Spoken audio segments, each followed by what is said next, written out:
لک الحمد یا اللہ الصلاۃ والسلام علیک یا رسول اللہ اما بعد۔ سلسلہ ہے ناظرین کے سوالوں کے جواب دینے کا۔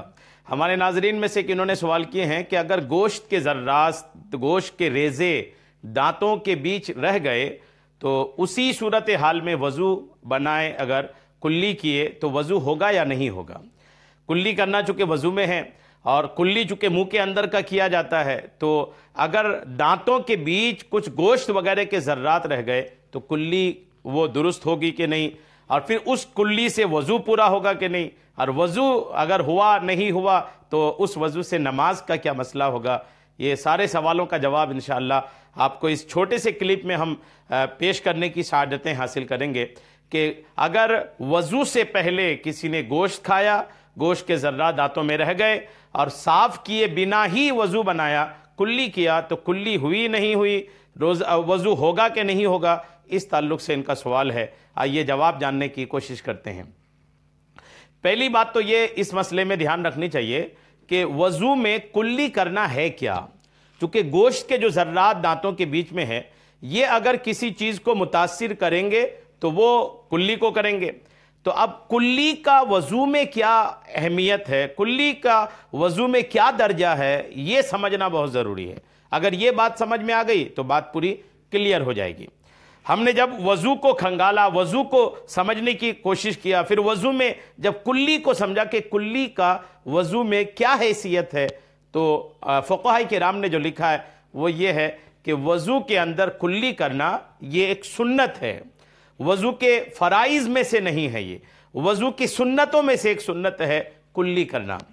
اب جب کلی کرنا وضو میں سنت ہے، اب ایک تو یہ بات سمجھ میں آئی۔ اب دوسری بات یہ کہ کلی کیسی کہی جاتی ہے، کلی کس کو کہتے ہیں، اور کلی شریعت کی نظر میں وضو میں جو کلی ہے وہ کب کہلائے گی کہ آپ نے کلی کیا؟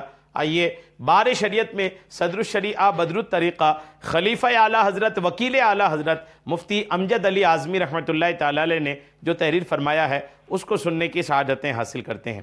بار شریعت میں وضو کے بیان میں صدر الشریعہ نے یہ مسئلہ نمبر 43 میں لکھا ہے، جہاں وضو کی سنتیں صدر الشریعہ نے بیان کیا ہے، تو آپ نے تحریر فرمایا ہے کہ پھر 3 چلو پانی سے 3 کلیاں کرے۔ کلی کیسی کرے؟ کہ ہر بار منہ کے ہر پرزے پر پانی بہہ جائے۔ جی ہاں، ہر بار منہ کے ہر پرزے پر پانی بہہ جائے، اور روزہ دار نہ ہو تو غرارہ بھی کرے، غرغرہ بھی کرے۔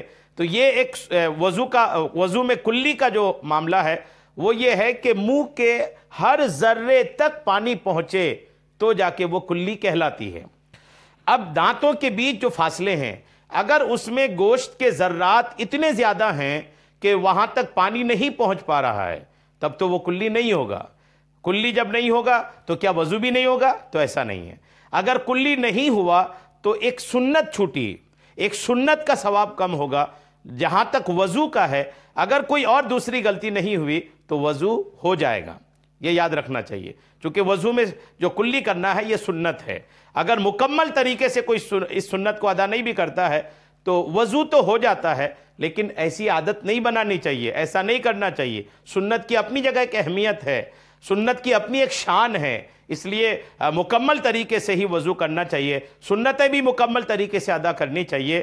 مسئلہ یہی ہے، جواب یہی نکل کے سامنے آ رہا ہے کہ اگر گوشت کے ذرات اتنے زیادہ ہیں کہ آپ کے دانتوں کے فاصلے میں پانی نہیں پہنچ پا رہا ہے تو کلی کی سنت آپ سے چھوٹ جائے گی، لیکن وضو آپ کا ہو جائے گا۔ اللہ کریم ہم سب کو شریعت کے مسائل سیکھنے، سمجھنے اور اس پر عمل کی توفیق عطا فرمائے۔